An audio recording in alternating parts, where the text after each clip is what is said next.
One fundamental thing that we need to understand is, you cannot do meditation because meditation is a quality. A quality is a consequence of a certain process. Once there is fear of suffering, knowingly or unknowingly, you will limit the scope and possibilities of your life.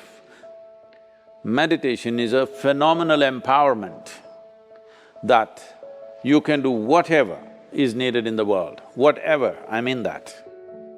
Whatever is needed in the given situation and still remain untouched by the process of activities that we need to conduct in the world. The dimension and the process that you're referring to as meditation is very life-oriented. Meditation means just this, in a very simple way if we have to put it. If you sit here, your body is here, your mind is there, who you are is little away from these two dimensions of physical body and mental accumulations. This is the end of suffering, and this is meditativeness. Whatever suffering human beings have known, it has either entered them through the body or through the mind. Do you know any other kind of suffering? When you're very happy, aren't you a wonderful human being?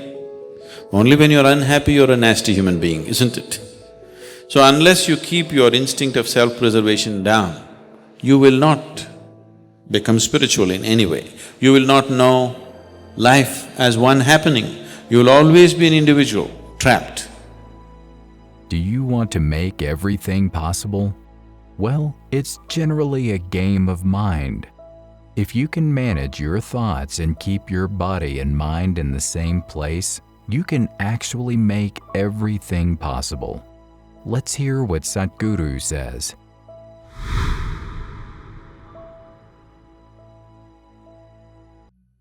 Namaskaram.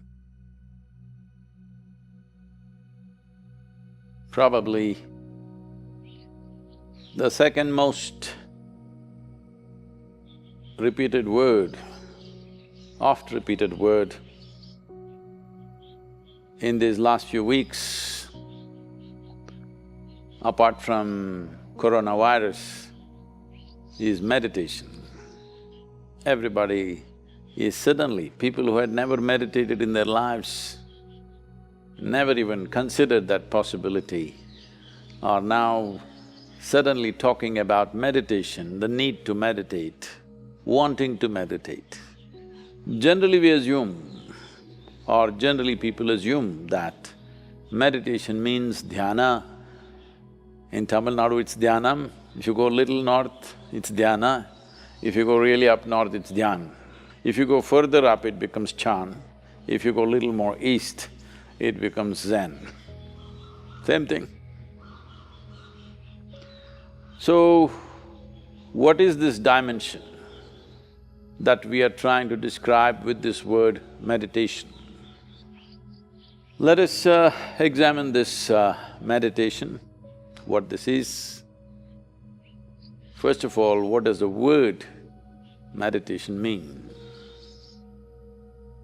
The English word meditation doesn't really mean anything, in the sense, it doesn't say anything specific.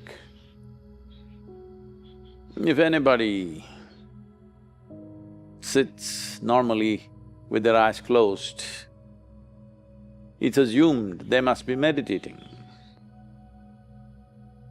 One can sit with their eyes closed and do many things. You can do japa, tapa, dharana, dhyana, samadhi, shunya, samyama. Or you might have just mastered the art of sleeping in vertical postures. So the word meditation in English language doesn't specify anything. One fundamental thing that we need to understand is, you cannot do meditation because meditation is a quality. A quality is a consequence of a certain process. You can initiate a process you can conduct a process. You cannot conduct a quality. Quality is just a consequence. It is like you want flowers in your garden. You don't sit there and do flower meditation. You know what happened to the flower people If you want flowers in your garden, you don't have to think flowers. You have to think soil, manure, water, sunlight. If you conduct this process of these ingredients properly, flower and fruit is a consequence. But today,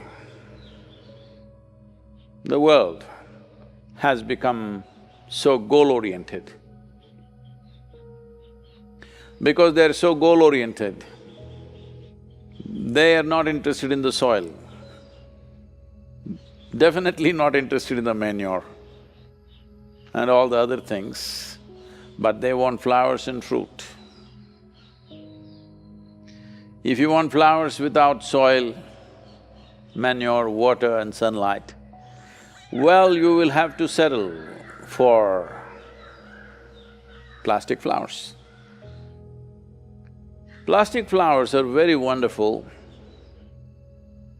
Those who think of utility, it serves you in many different ways. It comes with a 5-year guarantee.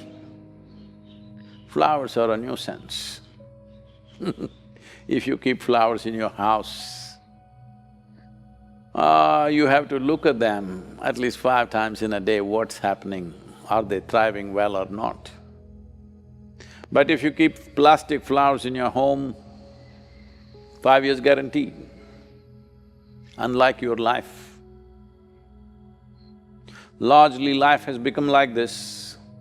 People's idea of life is, if someone says, "my life," you're supposed to understand they're talking about their job. They're talking about the economic condition in the country or in the world, about their car, maybe about their dog, sometimes about their husbands or wives. It could be anything. But the only thing that's truly life is what is throbbing in this. This is life. The rest are arrangements that we have made, hoping that these arrangements will allow us to enhance our life. If you're alive, there is so much to do. You even have to dodge the virus, invisible virus. But the dead only have to be preserved. So essentially, the dimension and the process that you're referring to as meditation is very life-oriented. When I say life-oriented, today largely you're material-oriented or at the most mind-oriented, maybe emotion-oriented or physical body, which is a material again. So now naturally a whole lot of people are asking all over the world, how to meditate, what should I do? As I said, you cannot meditate, but you can become meditative because it's a quality. If one cultivates their body, mind, emotion and energies to a certain level of maturity, you will be naturally meditative 24 hours of the day. Meditation is not an impairment, that if you're meditative, you have to close your eyes and be limited to one place. Meditation is a phenomenal empowerment that you can do whatever is needed in the world, whatever, I mean that. Whatever is needed in the given situation and still remain untouched by the process of activities that we need to conduct in the world. This empowerment or without this empowerment. In fact, a human being is crippled because if what you have to think, feel, understand and act in the world is going to rub off on you in such a big way, naturally you will hesitate to do what is needed. Naturally you will avoid doing things that need to be done. In a way, the moment you are in a state where your own activity and the activity of the world around you and the activity of your mind and your emotion, once they're impacting you every moment of your life, then in some way you will cripple yourself because naturally you would want to keep the scale of your life very limited because activity, thought, emotion, involvement with life can cause enormous amount of suffering. Once there is fear of suffering, knowingly or unknowingly, you will limit the scope and possibilities of your life. Whether it's education, career, relationships, marriage, children, wealth, whatever. All these things one is after only in the hope that it will enhance our life. As you know, most people, instead of enhancing their life, largely get entangled with these accessories. Accessories have become larger than the life process. Well, I think in a very cruel way. The virus is bringing focus on the life. You suddenly understand your expensive home has become a prison. Your expensive car is as good as junk because you can't drive it, at least for some time. And right now, the world is in a situation where we do not know how long will it take before you're back on the road and swing around a little bit in your automobile. You do not know. Meditation means just this, in a very simple way if we have to put it. If you sit here, your body is here, your mind is there, who you are is little away from these two dimensions of physical body and mental accumulations. These two accumulations of body and mind, if a little space arises between you and this is the end of suffering. And this is meditativeness.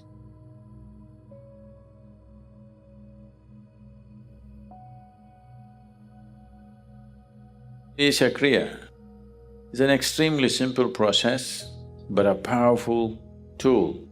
These three ingredients, your breath, your thought and your awareness, in the right combination, if you use them, your ability to use the mind and the body is so greatly enhanced that you almost look superhuman for somebody else. But I'm telling you, this is human. This is not about being superhuman. This is about realizing being human is super. Meditation is one of the ways to become mentally present and effective. Normally, people think that the purpose of meditation is to become ecstatic, whereas it has an even larger purpose. Have a look. If you want to be life, you must practice it everywhere, isn't it? So, meditation gives you that space between you and your body, between you and your mind. The only reason why you are naturally not spiritual is because you have empowered your instinct of self-preservation too much.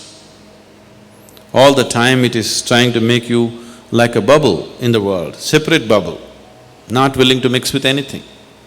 So unless you keep your instinct of self-preservation down, you will not become spiritual in any way. You will not know life as one happening. You will always be an individual, trapped. Only when you're unhappy, you're a nasty human being, isn't it? Isn't it so? When you're happy, you're a wonderful human being, everybody is, isn't it? So keeping you ecstatic, a dose of ecstasy in the morning, the world is feeling better up. If everybody in Hyderabad started off in an ecstatic way in the morning, Hyderabad would be a wonderful place, isn't it? They start with tension, so it's something else is happening. So what is meditation? The purpose of… if we have to look at the purpose, if you sit in meditation, slowly it will become like this, your body is here, your mind is out there, what is you is somewhere else. Once these three things are happening separately, once there is a space between you and the body, between you and the mind, this is the end of suffering. Once the fear of suffering is taken away, only then you will keep your instinct of self-preservation down, otherwise you won't keep it down. As long as the fear of suffering is there, you will not keep the instinct of self-preservation down. Whatever suffering human beings have known, it has either entered them through the body or through the mind. Do you know any other kind of suffering? There are only two kinds of suffering, isn't it? Once you have a distance from these two things, this is the end of suffering. Once the fear of suffering is taken away, only then you are willing to venture into other dimensions of life. Otherwise, no matter what I tell you, you're only looking for safety. In order to achieve something, it is necessary that you are acting with the complete presence of mind and performing a task with complete attention. Meditation is one of the tools to achieve this state of mind. Click on the video shown above to get more wisdom from Sadhguru. Did you like the insights by Sadhguru on how to make anything possible? What would you like to see in the next video? Share your thoughts in the comments section. Like, share, and subscribe to our channel. Thanks for watching.